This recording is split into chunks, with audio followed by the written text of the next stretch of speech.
دوستوں، ڈاکٹر اشتیاق احمد صاحب کی کتاب کے حوالے سے کچھ باتیں اور مزید.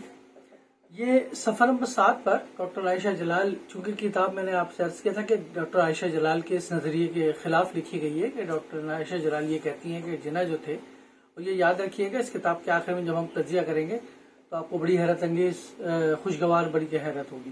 عائشہ جلال یہ کہتی ہیں کہ جناح جو تھے وہ پاکستان کا جو نام لے رہے تھے، جو مطالبہ کر رہے تھے، وہ ایک بلیک میلنگ کا ہتھیار تھا صرف، اور وہ زیادہ سے زیادہ رعایات حاصل کرنا چاہتے تھے بر صغیر میں رہ کر کے. بہرحال تو انہوں نے ایک حوالہ درج کیا ہے کہ 1930 کے آخری دہائی کے حصے کے بعد جناح کی فکر جو تھی وہ اس قسم کی ہو گئی تھی کہ جب انگریز یہاں سے جائیں تو انگریز کے جانے کے بعد وہ مرکز میں کانگریس کے ساتھ زیادہ سے زیادہ اختیارات کی شراکت داری کر سکیں. انگریز کے جانے کے بعد مزے کی بات یہ ہے کہ اگلے ہی صفحے پہ ڈاکٹر صاحب جب اس کوٹیشن کا، ڈاکٹر عائشہ جلال کی کوٹیشن کا تجزیہ کرتے ہیں تو اس میں سے جو نتیجہ نکالتے ہیں وہ بڑا دلچسپ ہے.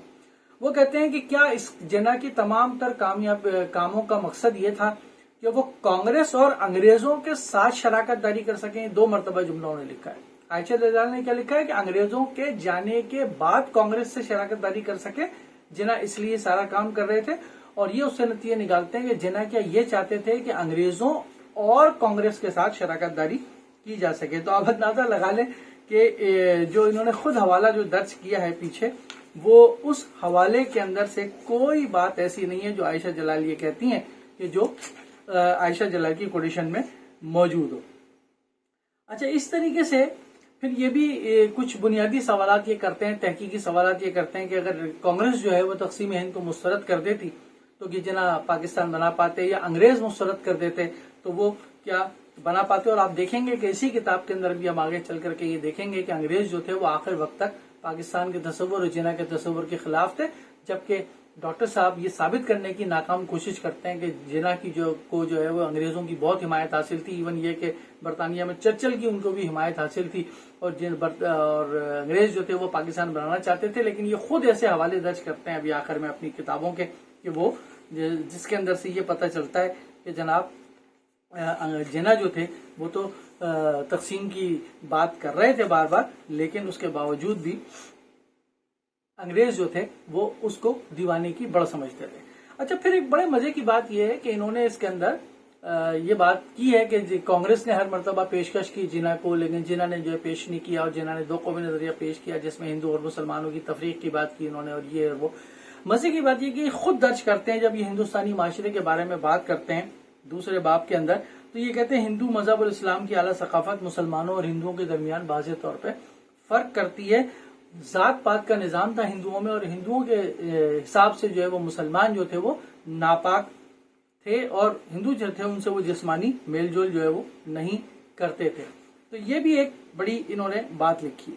پھر دوسری بات، یعنی خود یہ بات کر رہے ہیں کہ جو معاشرہ تھا بر صغیر کا اس وقت کے ہندوستان کا، وہ تقسیم تھا، اور اس کے اندر ہندو اور مسلمان جو تھے یہ دونوں بالکل ثقافت کے لحاظ سے بالکل الگ تھے، اور میل جول کے لحاظ سے بھی بالکل الگ الگ وہ تھے.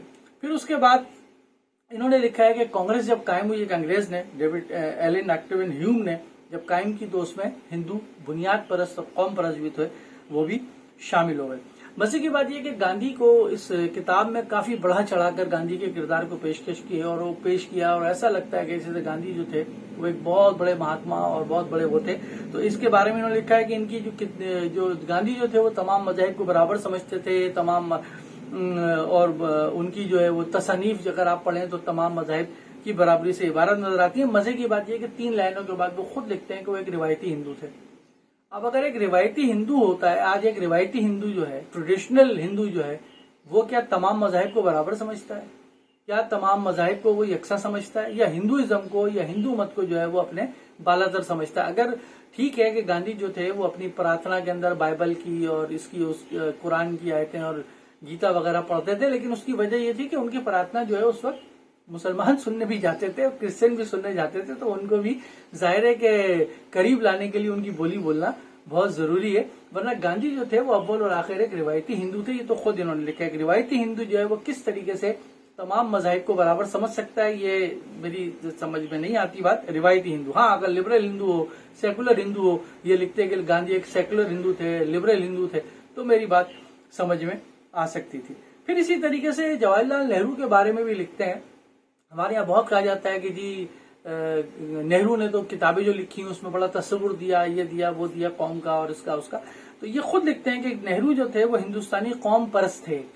ایک تو ہندوستانی قوم پرست تھے اور یہ جدت اور قدامت کا جو امتزاج پسند تھے. وہ اصل میں ماضی کی جو رومانی عظمت تھی، جو ہندوتوا کی یا ہندو سلطنت کی جو رومانی عظمت تھی، ڈسکوری آف انڈیا میں دیکھ سکتے ہیں ان کی کتاب جو ہے جس کا تلاش ان کے نام سے ترجمہ ہوا ہے.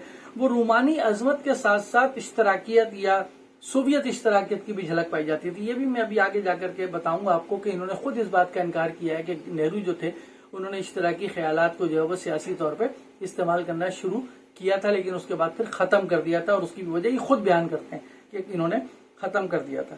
پھر اسی طریقے سے یہ کہتے ہیں کہ عبدالغفار خان صاحب کے سیاست کے بارے میں کہتے ہیں کہ یہ انڈین نیشنل کانگریس کے ساتھ جب غفار خان صاحب نے اتحاد کیا تو اس کو اسلام کو بطور جواز پیش کیا. مجھے نہیں سمجھ میں آتی بات کہ اسلام کو انہوں نے کیسے بطور جواز پیش کیا. ابوالکلام آزاد صاحب نے جہاں جہاں کانگریس کے ساتھ جو ہے وہ مفاہمت کی یا جہاں جہاں ان کے ساتھ معاہدے کیے، جہاں جہاں ان کے ساتھ شامل ہوئے موالات وغیرہ کے اندر، تحریک خلافت وغیرہ میں، یا ہندوؤں کو مساجد میں داخل کرنے کے لیے، وہاں انہوں نے اسلام کا سہارا ضرور لیا. لیکن غفار خان صاحب کے باچا خان صاحب کے یا غفار خان صاحب کے متعلق مجھے اس بات کا علم نہیں ہے کہ انہوں نے اسلام کا کس طریقے سے سہارا لیا. انہوں نے کوئی حوالہ اس کے اندر نہیں دیا ہے. تو بہرحال یہ کہتے ہیں کہ ناپاکی اور پاکی کی جو تصورات پر مبنی جو سماج تھا، یعنی ہندو اور مسلمان کے درمیان، اس کی لکیریں جو ہے وہ پورے انڈیا میں موجود تھیں. اور اس کا نتیجہ اس کا مظہر یہ تھا کہ تمام ریلوے اسٹیشنوں پر جو ہے وہ ہندو پانی اور مسلمان پانی جو ہے وہ ملتا ہے. اور مولانا محمد علی جوہر کے بارے میں انہوں نے ایک جملہ لکھا. وہ مولانا محمد علی جوہر جو تحریک خلافت میں گاندھی کو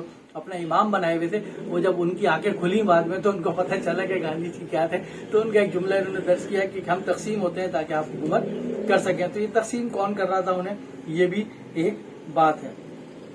اچھا، یہ بھی ایک جناح کے بارے میں انہوں نے کہا کہ جناح نے کبھی عطیات نہیں دیے. وہ خود پر دل کھول کر پیسہ خرچ کرتے تھے لیکن دوسروں پر خرچ کرنے میں بہت محتاط تھے. میرے خیال میں جناح کا مطالعہ بڑا محدود ہے. انہوں نے کوئی مطالعہ نہیں کیا کہ ڈاکٹر جناح جو ہے احتیاط نہیں دیے. میری دانش میں میری جو کم معلومات ہیں اس کے حساب سے بر صغیر کے اس وقت کے وہ واحد لیڈر تھے جنہوں نے اپنی جائیداد جو ہے وہ ایک علی گڑھ کے میں بھی حصہ رکھا، علی گڑھ کے لیے بھی حصہ رکھا اپنی جائیداد میں سے وصیت کے اندر، اور اسلامیہ کالج پشاور غالباً جو ہے اس کے لیے حصہ رکھا. یہ غالباً بر صغیر کے واحد لیڈر تھے جنہوں نے انتقال کے بعد اپنے وصیت کے اندر اپنے مال کی وصیت جو کی، اس میں جو ہے وہ ایک کالج اور ایک یونیورسٹی جو تھی اس کو جو ہے انہوں نے پیسہ دیا. تو بہرحال اس طریقے سے انہوں نے اس کتاب کے اندر ٹلٹ کرنے کی، ٹوسٹ کرنے کی بہت ساری چیزیں جو ہے وہ کوشش کی ہے. اور میثاق لکھنؤ کے بارے میں انہوں نے کہا کہ میثاق لکھنؤ جو ہے وہ جناح کا جو تھا وہ ایک بہت بہترین صلاحیتوں کا اظہار تھا. اور میثاق لکھنؤ کے اندر یہ تھا کہ 1916 کے اندر کہ جب ہندو اور مسلمان جو تھے وہ ایک ہوئے اور ان کی فکر جو ہے وہ ایک ہوئی. اب یہ میثاق لکھنؤ کے بعد کیا ہوا، انشاءاللہ تعالی اس کو اگلی نشست میں ہم پورا کریں گے.